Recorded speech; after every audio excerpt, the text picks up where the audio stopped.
بسم اللہ الرحمن الرحیم۔ آج ہم انشاءاللہ غسل سے متعلق کچھ احکام پڑھیں گے، چونکہ ہمارے ابھی طہارت کا ہی باب چل رہا ہے۔ غسل کب فرض ہوتا ہے اور غسل کا طریقہ کیا ہے؟ رسول اللہ صلی اللہ علیہ وسلم نے فرمایا ان اللہ لا یستحی من الحق، اللہ تعالی حق بات کو بیان کرنے سے حیا نہیں کرتے۔ تو غسل کے جو مسائل ہیں ان میں بھی بعض دفعہ کچھ ایسی باتیں آتی ہیں جو بظاہر حیا کے خلاف ہیں، لیکن علم کی ایک بات ہے، سیکھنے اور سکھانے میں حیا اگر کریں گے تو پھر ظاہر ہے ساری زندگی جاہل ہی رہے گا انسان۔ اور غسل کے مسائل سیکھنا اس لیے ضروری ہے کہ غسل جب فرض ہوتا ہے تو جب تک مکمل غسل نہ ہو آپ کی نماز ادا نہیں ہوتی۔ رسول اللہ صلی اللہ علیہ وسلم نے فرمایا الماء من الماء، حدیث ہے کہ غسل فرض ہوتا ہے خواہش نفس کے ساتھ جسم سے منی خارج ہونے سے۔ مرد پہ غسل کب فرض ہوگا؟ جب اس کے جسم سے شہوت کے ساتھ منی خارج ہو۔ منی بالکل سفید رنگ کی چیز ہے، ایک ہوتی ہے مزی۔ شہوت پیدا ہونے سے اگر کسی کے مرد یا عورت کے صرف رطوبت خارج ہونا شروع ہو گئی اس سے غسل فرض نہیں ہوتا۔ جب تک مکمل شہوت پوری نہیں ہو جاتی اور مادہ منویہ خارج نہیں ہو جاتا، چاہے احتلام کی صورت میں ہو یا کسی بھی طرح سے ہو۔ مردوں کے ساتھ چونکہ یہ بہت زیادہ ہوتا ہے، نائٹ فال کی صورت میں مردوں پر غسل کی یہ صورت بہت زیادہ فرض ہوتی ہے۔ جیسے ہی بلوغت ہوتی ہے تو احتلام شروع ہو جاتا ہے، ہفتے میں 1 دفعہ 2 دفعہ 3 دفعہ، بعض نوجوانوں کو روزانہ بھی 2 دفعہ ہوتا ہے، جبکہ خواتین میں یہ والے غسل کی صورت بہت ہی کم ہوتی ہے کہ ان کو نائٹ فال ہو یا اس طرح سے غسل فرض ہو۔ ہزاروں میں کسی ایک عورت کے ساتھ ایسا ہوتا ہے۔ ایک صورت تو یہ ہے غسل فرض ہونے کی۔ دوسری صورت کیا ہے کہ جب انسان اپنی زوجہ کے ساتھ ملاپ کرے اور انٹرکورس ہو جائے، چاہے اس صورت میں ڈسچارج دونوں میں سے کوئی ہو یا نہ ہو، لیکن دونوں پہ غسل فرض ہو جائے گا، مرد پہ بھی اور عورت پہ بھی۔ یہ تو مردوں کے غسل کے فرض ہونے کا ہے۔ مردوں کے غسل میں ایک چیز یہ بھی ہے کہ اگر آپ نے رات کو نیند کی اور صبح آپ اٹھے اور آپ نے کپڑوں پہ نشان دیکھا، اب آپ کو یہ پتہ نہیں چل رہا کہ یہ منی کا نشان ہے یا مزی کا ہے، تو بھی آپ پر غسل کرنا فرض ہے۔ یہی سمجھا جائے گا کہ یہ آپ خواب میں ڈسچارج ہوئے ہیں۔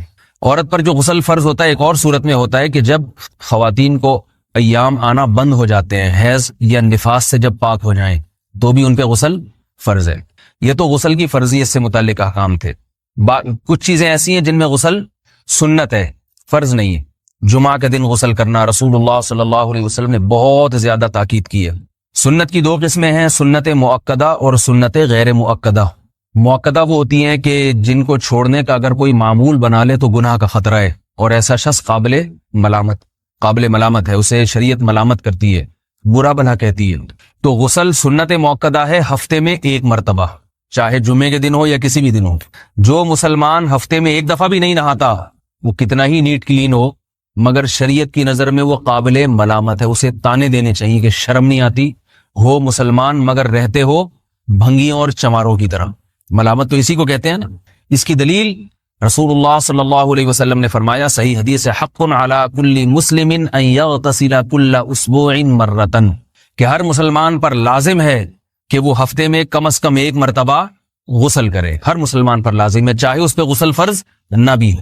اور کس دن بہتر ہے؟ جمعہ کے دن۔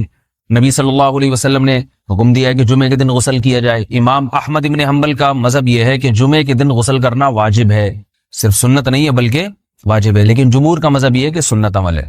غیر مسلم جب اسلام قبول کرتا ہے تو اس وقت بھی اس کے لیے غسل کرنا سنت ہے۔ جب ہم مردے کو نہلاتے ہیں تو جو مردے کو نہلائے اس کے لیے بھی خود غسل کرنا افضل ہے، سنت عمل ہے۔ عید کے دن غسل کرنا سنت عمل ہے۔ تو یہ وہ تمام مواقع ہیں جن میں غسل کرنا رسول اللہ صلی اللہ علیہ وسلم کی سنت ہے۔ غسل کا طریقہ کیا ہے؟ غسل میں 3 چیزیں فرض ہیں، منہ بھر کے قلی کرنا، ناک میں پانی ڈالنا کہ ناک کی جو نرم جگہ ہے یہ اچھی طرح تر ہو جائے، اور پورے جسم پہ 1 مرتبہ پانی بہا دینا کہ جسم میں بال کے برابر جگہ بھی خشک نہ رہے۔ یہ تو ہے فرض، یعنی یہ کام کسی نے کسی بھی طرح سے کر لیا تو غسل ادا ہو جائے گا، چاہے اس کی نیت غسل کی تھی یا نہیں تھی۔ کوئی آدمی چلتا ہوا جا رہا ہے، پھسل کے تالاب میں گر گیا، پورے غوطے کھا کے باہر نکلا، قلی کر لے اور ناک میں پانی ڈال لے تو غسل اس کا ادا ہو جائے گا۔ البتہ چونکہ نیت نہیں تھی لہذا غسل کا ثواب نہیں ملے گا، ثواب نیت کے بغیر نہیں ملتا انسان۔ دلائل اس کے الگ موضوع ہے کہ اس کی دلیل کیا ہے کہ بغیر نیت کے بھی غسل ہو جاتا ہے، لیکن میں نے بتایا دلائل کا سیشن نہیں ہے، اس میں پھر بات لمبی ہو جائے گی۔ تو یہ تو ہے فرض، پورے جسم پہ پانی بہانا، کلی اور ناک میں پانی۔ سنت طریقہ کیا ہے؟ رسول اللہ صلی اللہ علیہ وسلم غسل کیسے کرتے تھے؟ سنت طریقہ جس پہ جو اختیار کرنا چاہیے وہ طریقہ یہ ہے کہ جب آپ غسل کے لیے بیٹھیں تو سب سے پہلے وہ جگہ دھوئیں جہاں نجاست اور ناپاکی لگی ہوئی ہے. نائٹ فال ہوا, کسی کو احتلام ہوا, تو جہاں جہاں گندگی لگی ہے پہلے اس جگہ کو دھوئیں. استنجا کریں, شرمگاہ کو دھوئیں اچھی طرح. سمجھ رہے ہیں بات کو؟ اس کے بعد ہاتھ دھوئیں اور مکمل وضو کریں جیسے ہم عام حالات میں وضو کرتے ہیں. مکمل وضو کرنے کے بعد دائیں کندھے پہ پانی ڈالا, لیفٹ سائڈ پہ پانی ڈالا. پہلے زمانے میں تو چلو سے غسل ہوتا تھا, ہاتھ دھو لیے تو اب چلو سے پانی لے کے یہاں ڈالا جا رہا ہے, چلو سے پانی لے کے یہاں ڈالا جا رہا ہے, پورے جسم پہ ملا جا رہا ہے, اور چلو سے پانی لے کے 3 دفعہ سر پہ ڈالا جا رہا ہے. تو آج کل چلو الو تو ہے نہیں, شاور کے نیچے جا کے کھڑے ہو جاتے ہیں. تو اس میں یہ کہ شاور کھولے اس میں کھڑے ہو جائیں, سارے چلو اس میں خود بخود ہی ہو جائیں گے, پورے جسم پہ پانی بہہ جائے گا.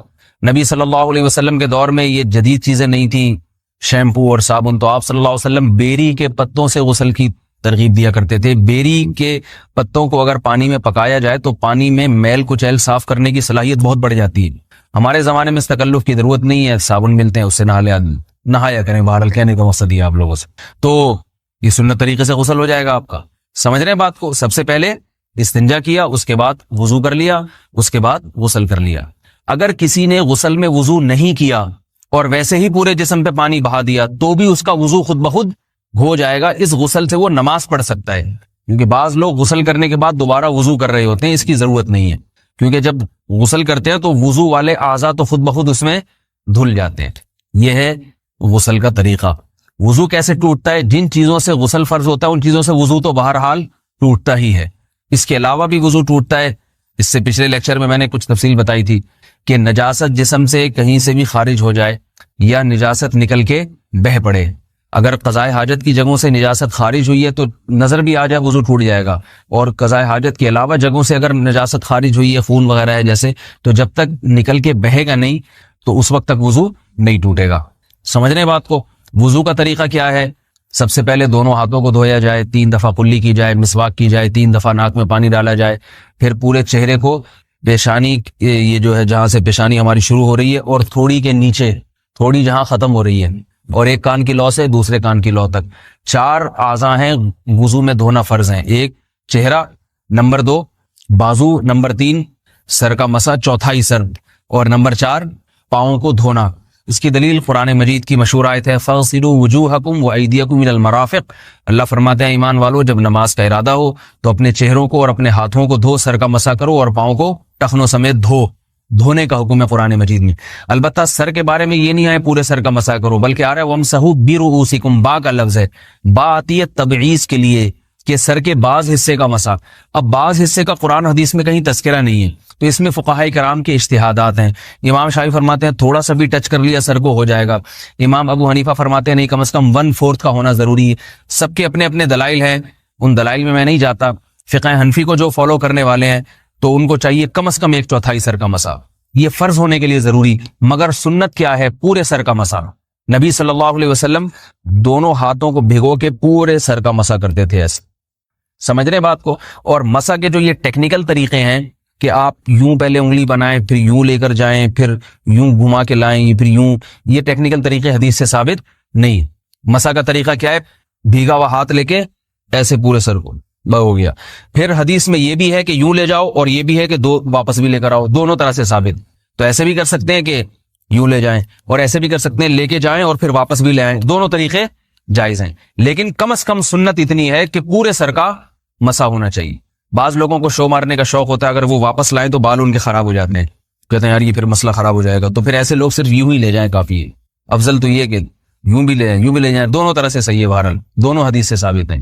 سمجھ رہے بات کو؟ اور یہاں ایک اہم مسئلہ بتا دوں, قرآن مجید نے پاؤں کو دھونے کا حکم دیا ہے, پاؤں پہ مسا کرنے کا حکم نہیں دیا.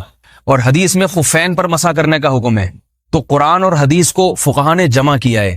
لہذا وہ موزے جن میں آسانی سے پاؤں دھوئے جا سکتے ہیں ان میں چاروں ائمہ کے نزدیک پاؤں پہ مسا کرنا جائز نہیں. سعودی عرب میں جو بعض سلفی حضرات اور یہاں ہمارے ہاں بھی اہل حدیث حضرات نے عام موزوں پر بھی جو مسا کی ایک روایت ڈال دی ہے, اسلاف میں, تابعین, تبع تابعین میں اور چاروں ائمہ کے مذاہب میں اس کا ثبوت نہیں ملتا. اگر اسلاف میں کوئی قائل بھی ہے تو ایک شاذ قول, اکا دکا قول ملتا ہے, ورنہ یہ ائمہ اربعہ کے مذہب کے خلاف ہے. اور جو احادیث جو نقل ہوتی ہیں صحیح سند کے ساتھ ان کے بھی خلاف اور قرآن کی آیت کے بھی خلاف ہے. اس لیے کسی نے عام ساکس پہ اگر مسا کر لیا، جو عام طور پہ آفس پہن کے جاتے ہیں لوگ، اس میں تو پاؤں، آپ اگر ساکس کو پانی کے نیچے رکھیں پورا پاؤں دھل جائے گا آرام سے. تو وہاں کیا ہو رہا ہے کہ قرآن مجید کے حکم کی مخالفت لازم آ رہی ہے، آپ پاؤں دھو نہیں رہے. تو اس لیے ہم یہ سمجھتے ہیں کہ اس صورت میں نماز ادا نہیں ہوگی. سعودی عرب میں بعض سلفی حضرات نماز پڑھاتے ہیں، وہ ایسے ہی کرتے ہیں کہ عام ساکس پہ مسا کر کے نماز پڑھا لیتے ہیں. تو فتویٰ اسی پر ہے کہ ان کی اگر کسی کو یقین ہے کہ اس نے عام ساکس پہ مسا کر کے نماز پڑھائی ہے تو اس کے پیچھے نماز ادا نہیں ہوگی، کیونکہ قرآن کے مطابق اس کا وضو ہوا ہی نہیں ہے. صدیوں تک کوئی بھی اس قول کا قائل نہیں رہا ہے کہ عام ساکس پہ بھی مسا ہو جاتا ہے. یہ ابن تیمیہ رحمہ اللہ تعالیٰ 7ویں صدی میں اس کے قائل تھے، اور تابعین میں اکا دکا قول ملتے ہیں اس کے، لیکن شاذ قول ہیں، مرجوح قول ہیں جن پر امت نے فتویٰ نہیں دیا. اور اب سعودی عرب میں بعض سلفی حضرات اس کے قائل ہیں. ہمارے ہاں اہل حدیث حضرات بھی چونکہ اکثر سعودی عرب کے سلفی حضرات ہی کو فالو کرتے ہیں، تو انہوں نے بھی وہیں سے یہ فتویٰ لیا ہے. لیکن ائمہ اربعہ کے مذہب میں اور دلائل کے لحاظ سے دیکھا جائے تو یہ مذہب کمزور ہے. قرآن نے پاؤں کو دھونے کا حکم دیا، آپ دھوئیں گے پاؤں جب تک دھونا ممکن ہے.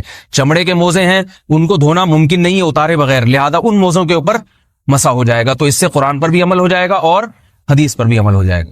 اس لیے ائمہ اربعہ نے جو قرآن و حدیث کو سمجھ کے جو فیصلہ کیا ہے اس پہ چلنا ہمارے لیے زیادہ مفید ہے بنسبت آج کل کے جو علماء ہیں ان کی اپنی ذاتی آراء پر. اس لیے یہ بھی ایک وضو سے متعلق اہم مسئلہ تھا. سمجھ رہے ہیں؟ باقی تو ماشاءاللہ وضو کرنا سب کو آتا ہی ہے. اور وضو کے بعد دعا کیا ہے؟ کلمہ شہادت، اشہد ان لا الہ الا اللہ وحدہ لا شریک لہ اشہد ان محمدا عبدہ ورسولہ اللہم اجعلنی من التوابین واجعلنی من المتطہرین. اے اللہ تو مجھے بار بار توبہ کرنے والوں میں شامل کر دے اور بار بار پاکیزہ رہنے والوں میں شامل کر دے. توبہ اس لیے کہ میں نے ظاہری طہارت تو حاصل کر لی، مجھے روحانی طہارت بھی عطا کر دے. اگر میں نے گناہ کی ہوں تو مجھے ان سے بھی توبہ کی توفیق عطا فرما لے، تاکہ اس لحاظ سے بھی میرا وضو ہو جائے، اس لحاظ سے بھی میں پاک ہو جاؤں. سبحانک اللہم و بحمدک، نشہد ان لا الہ الا انت، نستغفرک و نتوب الیک.